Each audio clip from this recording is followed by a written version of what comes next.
my selection for the first would probably be Breitling. It's exciting times for Breitling. I think they have an amazing back catalogue, interesting use of movements. Obviously, we've got some Values in there which have done great things for Rolex. They're doing great things for Hoya. Why shouldn't they do great things for Breitling? We also have a change of direction possibly under their new owner, and he may make more of the back catalogue than the brand currently does. Changing the chairman, aren't they? Yes, so I think there's an opportunity to do a little bit of investigation of the heritage, probably bring back some slightly more refined pieces, maybe a nice duograph. But of course, looking at the other side of it, what is undervalued, underappreciated, but probably will never change? My choice for that would be vintage Piaget.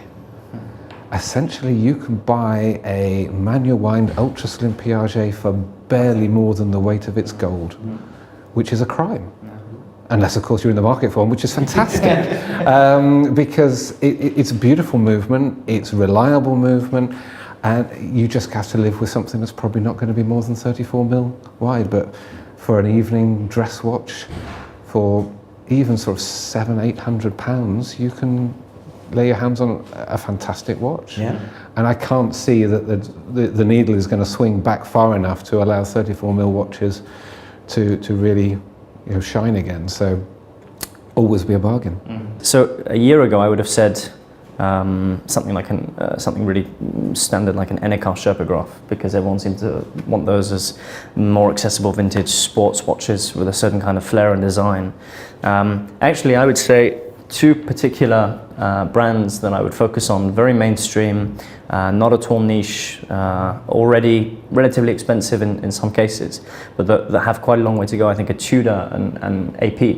So Tudor, obviously because over the last few years we've seen a real change of approach with the sort of the direction of the company and what they're bringing out. They seem to have had a number of very successful executions, and so actually that's galvanized, I think, a lot of interest at an entry level amongst collectors. It suddenly created a load of people who otherwise might have shied towards Rolex or Omega, thinking, you know what, I'd like to buy a brand new Tudor, and obviously that then eventually turns it's kind of into younger, cooler cousin, not younger, cheaper cousin. No, absolutely. That's exactly it. They positioned it very, very, very smartly.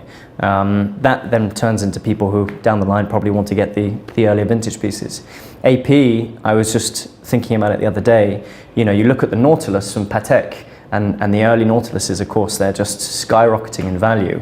Actually, what's slightly lagging behind, but pretty much the same bang for your buck, a Gerald Genta designed iconic early sports watch that is fantastically made and later obviously has resulted in some fantastic new designs and executions and later models, are the early Royal Oak pieces. I think when you look at the A series and then the B series and the C series, limited numbers, some of them are literally numbered on the case back.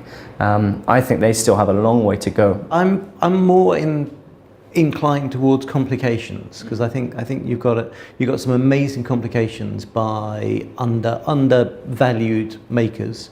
I mean, Breitling, a good example. You can get a triple calendar from Breitling, good size, 38 mil, sometimes a little 39. You can also get them smaller as well, but they're really things that I think should be looked at more. And I think they've got an awfully long way to go, and I think it's one of those things that could catch fire quite quickly. There's a lot of choice in that triple calendar, and even triple calendar chronos. And you have those fantastic dials as well. You've got sort of gilt printing and silver printing and all sorts of choices of the fonts, and so it's a really open market.